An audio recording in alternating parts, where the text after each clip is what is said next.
Sacramento. I don't know why I said it like that, but today we'll be discussing what are the expectations, season preview, and predictions for this King squad. Doug Christie, franchise legend, now the full time head coach. And the rule of insanity is doing the same thing and expecting different results. We saw that with, I actually think Mike Brown's a good head coach, and I think the reason he ended up getting fired was he lost the locker room due to Monty McNair, probably on Vivek Ranadivev's, I guess you would say, command. Just continue to give him a roster that was flawed. There was just no defense, and he was yelling at guys to play defense who just don't play defense.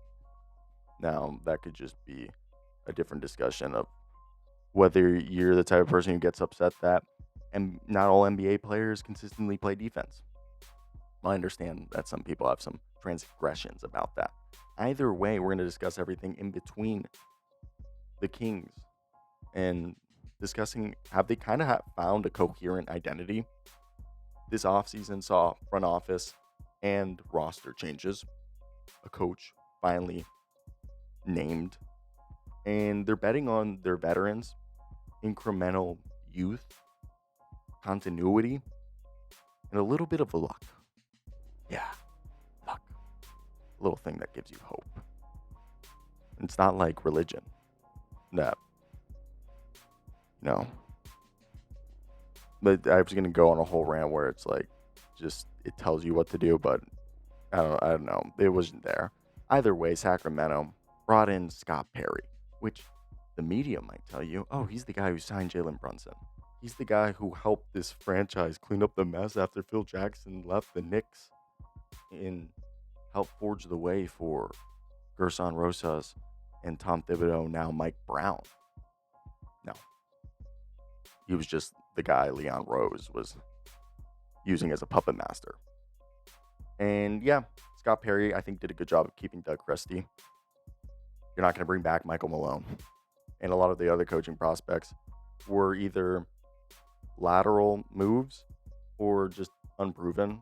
So just stick with the guy that kind of had a good thing going.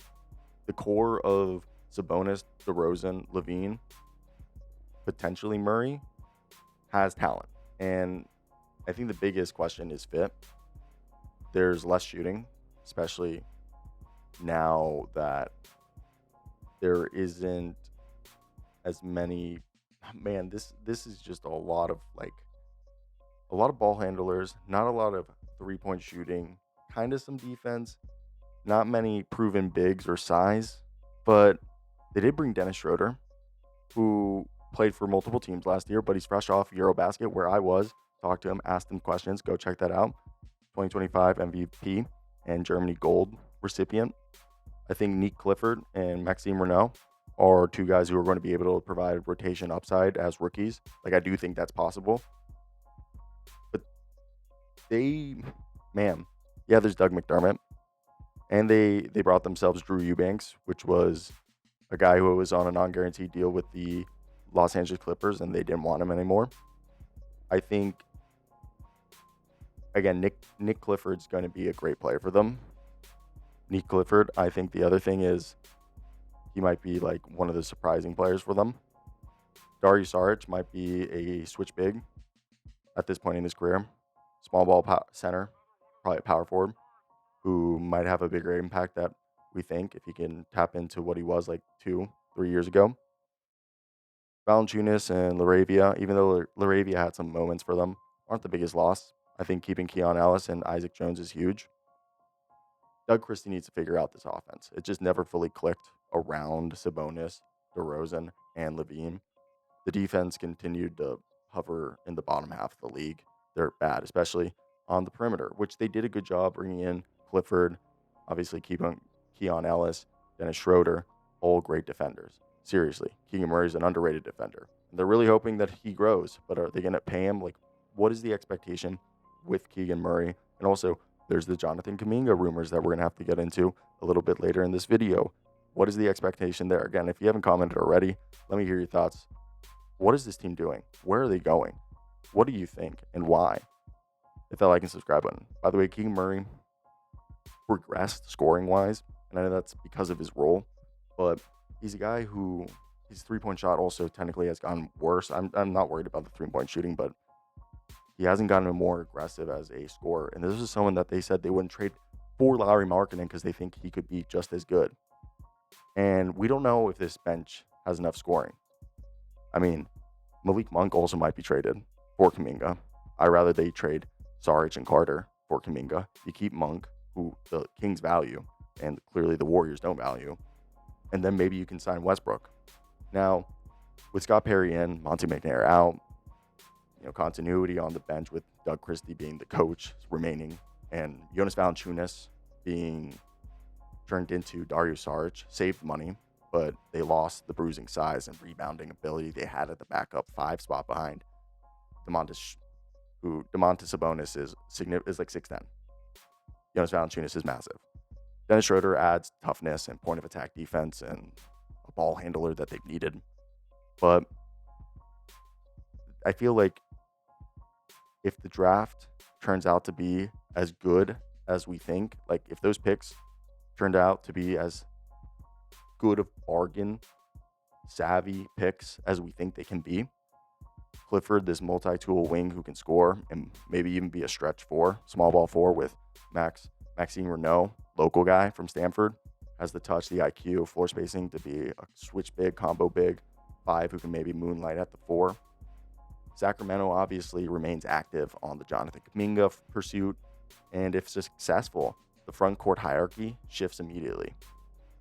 I really do think that they have a chance to get Kuminga, and I think that's where he's going to go. Vivek Randivev loves sloppy seconds from the Warriors.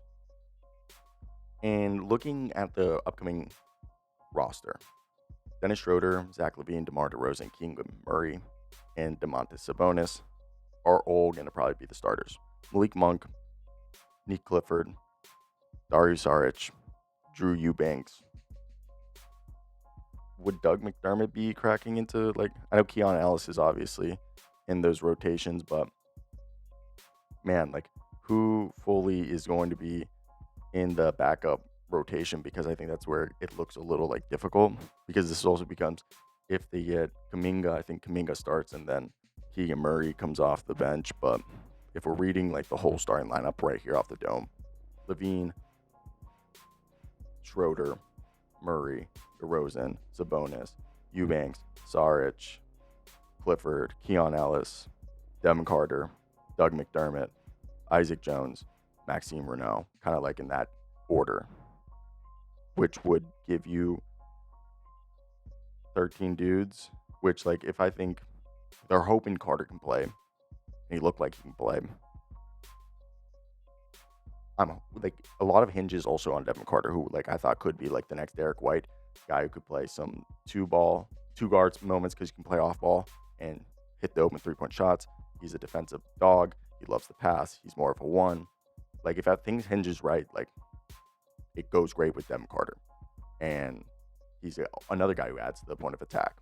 And that would give you, Schröder, LaVine, DeRozan, Keegan, and Sabonis. This is without Kuminga coming here. Then you have yourself Devin Carter, Malik Monk, Keon Ellis, Nique Clifford, and then Drew Eubanks, Dario Šarić, and Maxime Raynaud as your backup bigs by committee.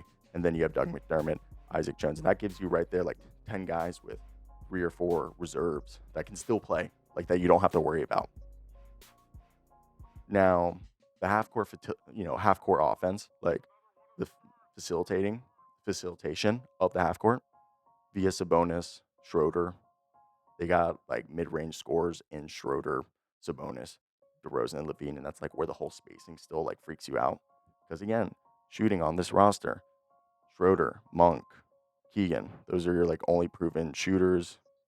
Nique Clifford and Carter and Doug McDermott, if they play or are consistent enough, that gives you 6 guys, but it's not consistent or not a lot of those guys are your main guys or the guys getting the ball all the time. So yeah, they added point of attack defense, some pace, and some shooting, especially with Schröder. And there's more depth and youth at the 4 and 5 spots with Šarić, Eubanks, Raynaud. There's upside with Murray, Carter, Clifford, Ellis, Raynaud. But there's still spacing concerns. Shooting fits with DeRozan, Sabonis, LaVine, even Schröder. Like, Sabonis isn't a stretch 5. And they don't have a big, like, none of their bigs are, like, big. Like, they lose that interior rim protector. Even though Jonas isn't, like, a rim shot blocker. It's just a guy who's there, sucking up space, a black hole, and a rebounder. That's gone with Valančiūnas being on the Nuggets now. And they're off the bench scoring, especially if Monk is moved and they don't bring in Westbrook. But it seems like if they do move Monk or Carter and Šarić, they will bring in Westbrook, which will give them a lot more clarity on that front, which I think a lot of people would appreciate. To me, I think they also have to think about the fact that they're in a gauntlet of a Western Conference. Doug Christie is showing that he's going to prioritize a player who understands playing with other ball-dominant guys, but also a European style. Schröder knows how to play with Europeans. Sabonis loves dribble handoffs. So having this structured mid-post touch for DeRozan adds a little tempo with Schröder. Be able to push the ball in pace with a guy like Zach LaVine and Keegan Murray, maybe even Kuminga and Malik Monk. Their defensive scheme is going to be using simple coverages for the bigs because they don't have like a true rim protector. So have your bigs in simple drop coverage, and then you leverage Keon Ellis, Dennis Schröder, Keegan Murray. You could throw in there Devin Carter, maybe a little bit of Nique Clifford, maybe even Kuminga as point of attack pressure.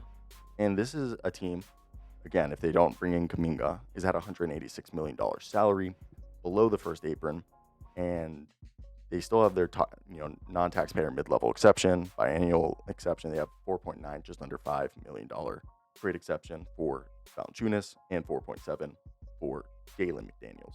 Now, they have a lot of money tied up in LaVine, Sabonis, and DeRozan.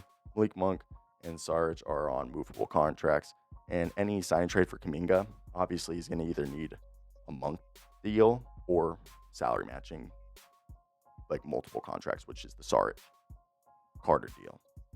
Now, Nique Clifford is a long switchable wing who can play the 2, the 3, or the 4. He can guard 1 through 4. He's going to be someone who's going to earn the ability to get minutes early on as an energy 3 and D player. Maxime Raynaud, local guy out of Stanford, smart 7-footer with nice touch, can make plays off the short roll reads, has some strength concerns, but I think he fits into the split action game where he could be a trailer on the threes or a guy who is able to run dribble handoffs and alleviate Sabonis for 15 minutes a night. Now, Keegan is going to probably see, hopefully, unless Kuminga comes in, a usage bump as a spacer and a slasher, a defensive point of attack playmaker who guards 1 through 4. Keon Ellis is their elite on-ball defender. He's a guy who has to be in the rotation. The three-point consistency is going to dictate how many minutes he gets. And Nique Clifford, his defense, size, feel, and three-point shooting ability could steal minutes in a crowded wing room. So the potential acquisition of Kuminga is going to be interesting. And let's just talk about it and what it could mean. So I think we need to talk about Kuminga. Like, obviously, the biggest thing here, if they bring in Kuminga, what type of player is he? He's an explosive downhill attack guy who, personally, I think he's best utilized as a 6-man, but he's someone who's improved his handle, shot off the bounce.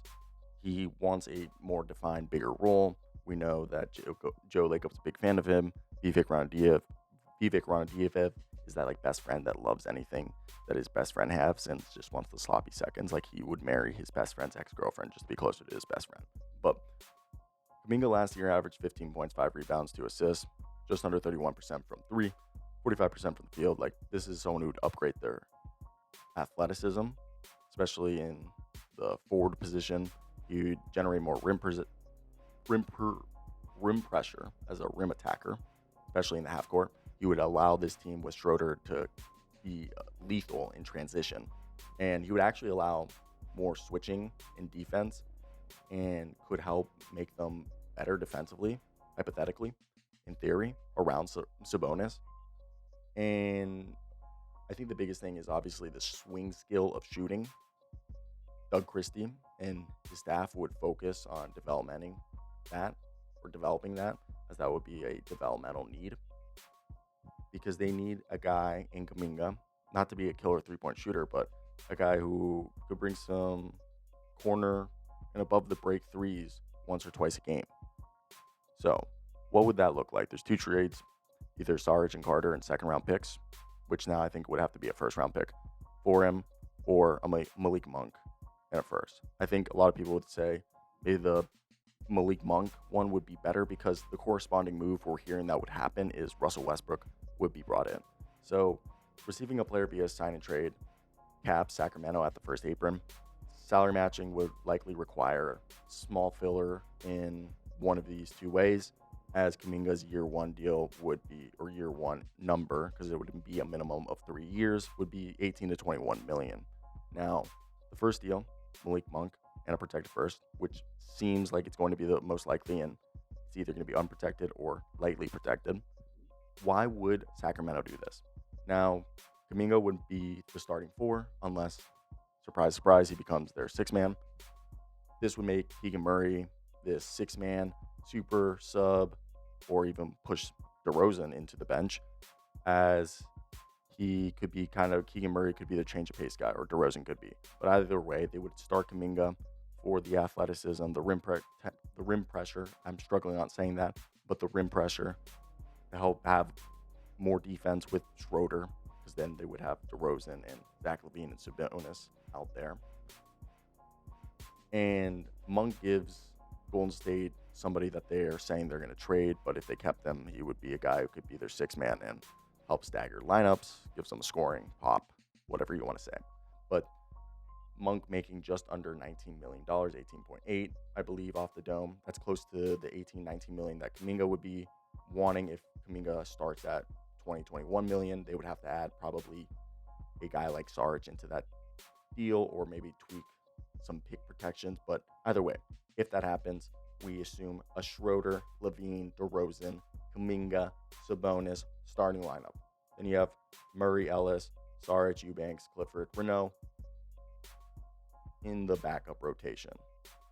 This team, and also probably Carter in there, maybe even bring in Russell Westbrook as your sixth man if you were to trade, because either of these trades, you were hearing that Russell Westbrook, if Monk is outbound, or even if the depth is thinned, the target for all offseason that they've been trying to move a player to get is for Russell Westbrook to anchor the second unit, push the pace, guard multiple positions, and generate extra possessions with steals, deflections, rebounds. He's maybe a veteran minimum, or they could use the biannual exception. The hard cap is already triggered by the sign and trade, so using the biannual exception would be fine. So depending on what they would do, Westbrook plus Murray plus Ellis plus Clifford, and either Šarić or Raynaud or Banks, would allow this team to have a second unit that could emphasize on early offense, rim pressure, and kickouts to either Keegan Murray, Ellis, Raynaud, and the minutes would float to close if defense and rebounding are needed. And I think this works because Monk's on-ball creation is replaced by committee. Westbrook would be driving and maybe creating fouls or scoring himself or kicking out to shooters. Keegan Murray would kind of be the scorer, and the starters gain athleticism, size, shot creation, with JK, Jonathan Kuminga, being that guy. Now, the second trade, obviously, we've mentioned it before. They trade Dario Šarić, Devin Carter, and picks into Kuminga. Now, if that happens, they keep Monk. That's interesting, right? I think so. Retaining Monk, whose second unit offensive shot creation is huge. They send out a stretch four and a third-year player in Devin Carter to raise the athleticism profile of this team with the come bucket. Šarić gives the Warriors a player they're already aware of, a playmaking, spacing, switch big. Carter would be a reclamation, cost control, developmental prospect. And this works because the 5.3 and the 4.9 from Šarić and Carter is about like 10.3. That reaches to the JK start of a near $18 to $21 million. They would probably maybe have to throw in somebody else, but I don't think so because they would probably be able to stagger the contract. And this allows them to keep Sacramento's bench microwave in Monk and make them even better because they would probably still bring in Russell Westbrook, but it does thin out the front court. Now Schröder, LaVine, DeRozan, Kuminga, Sabonis, still the starting lineup. Then you would have Monk, Murray, Ellis, Eubanks, either McDermott or Russell Westbrook, Clifford, Raynaud. I think the bench creation would be better. The front court does take a little bit of a hit, but I think, to me, if you look at a second unit, especially with keeping Monk scoring and then having Westbrook, if the price is right, for insurance and pace, gives them extra depth piece while filling in bench creation and just having a better starting lineup. Obviously, I think the Monk plus pick is just a cleaner match, bigger starting upgrade. You add Westbrook to fill in the back line, while the second deal costs a little bit more, but you keep a lot more scoring. The team's just better overall. But maybe you don't want to do it. This one ended up being a little longer than I wanted, but let me know your thoughts.